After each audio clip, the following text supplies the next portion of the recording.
اعوذ باللہ من الشیطان الرجیم بسم اللہ الرحمن الرحیم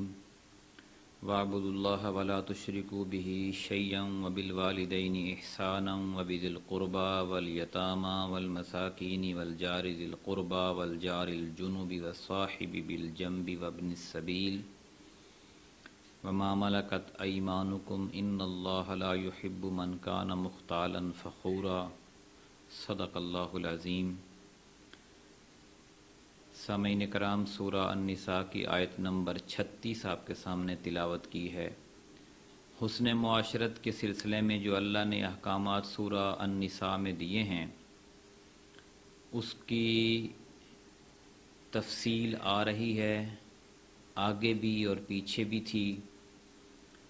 درمیان میں اللہ تعالیٰ نے مسلمانوں کو مزید ہدایات دیں کہ یہ سارا کام جو ہو رہا ہے یہ اللہ کی رضا کے لیے ہو رہا ہے، اور تم سب اللہ کے بندے ہو اور اس کی رضا میں کسی اور کو شریک نہیں کرنا۔ یعنی تمہارا مقصد یہ جو کام کرنا ہے، وراثت کی تقسیم ہے، یتیموں کے مال کی حفاظت ہے، خاندان کو آباد کرنا ہے، میاں بیوی کے معاملات ٹھیک کرنے ہیں، تو یہ سارے جتنے بھی اصول ہیں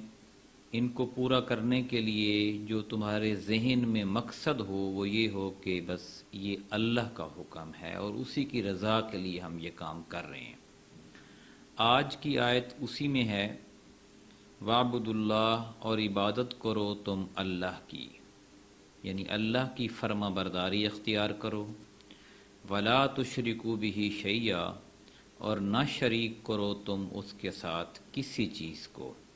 اور اس کے ساتھ کسی بھی چیز کو شریک مت ٹھہراؤ۔ یعنی یہ جو تم فرما برداری اختیار کر رہے ہو، تم اس راستے پر چلے ہو، تمہارا مقصد اللہ کی رضا ہونا چاہیے، کسی اور کی رضا مقصود نہ ہو۔ اللہ کے خوف سے تمہیں اللہ کی نافرمانی سے بچنا چاہیے، کسی اور کے خوف سے کوئی کام نہ چھوڑنا چاہیے نہ کرنا چاہیے، اللہ کی رضا میں ہی سارا کام کرنا چاہیے اور اس میں کسی اور کو شریک نہیں کرنا چاہیے۔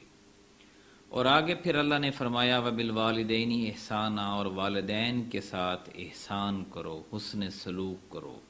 وبذی القربی، اور قریبی رشتہ داروں پر، والیتامی، اور یتیموں پر، والمساکینی، اور مسکینوں پر، والجار ذی القربی، اور ہمسائے اجنبی پر۔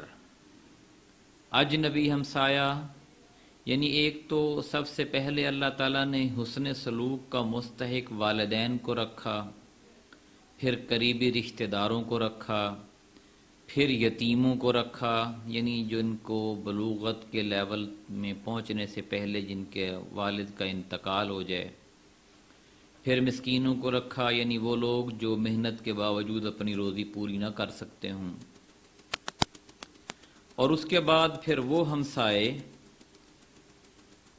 جن کے ساتھ ہمارا قرابت داری کا بھی تعلق ہو اور ہمسائے بھی ہوں، قرابت دار یعنی قریب بھی رہتے ہوں اور ہمارے رشتہ دار بھی ہوں، اور پھر والجار الجنبی،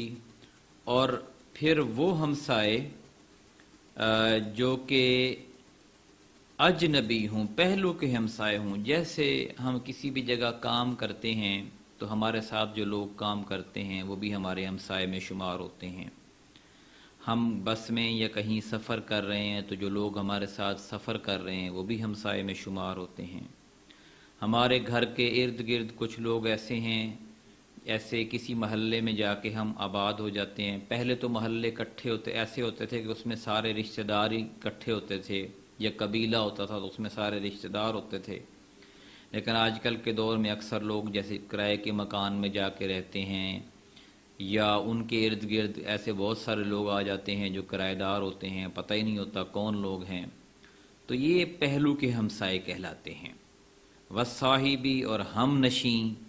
ساتھ چلنے والے، ساتھ نبھانے والے، بالجنبی، پہلو کے،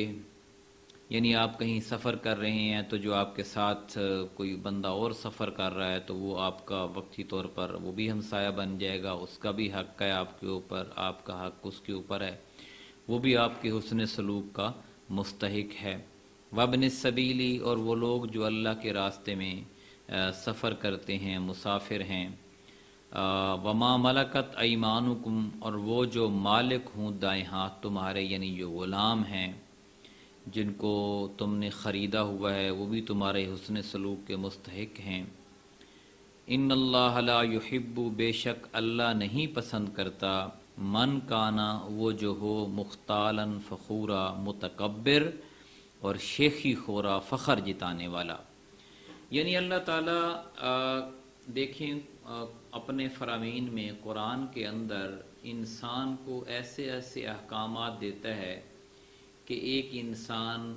دوسروں کا ادب اور احترام اور ان کے حقوق پورے کرنے میں ہی زندگی گزار دیتا ہے،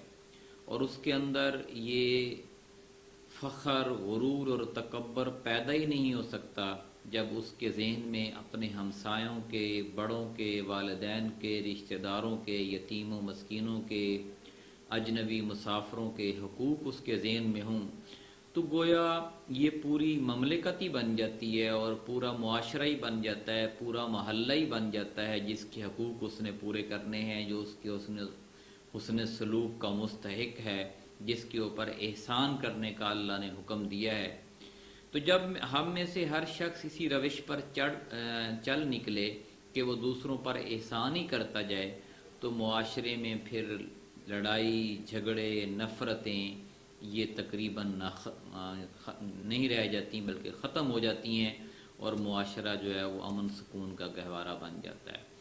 اللہ تعالیٰ سے دعا ہے کہ ہمیں قرآن پاک کو سمجھنے، عمل کرنے کی توفیق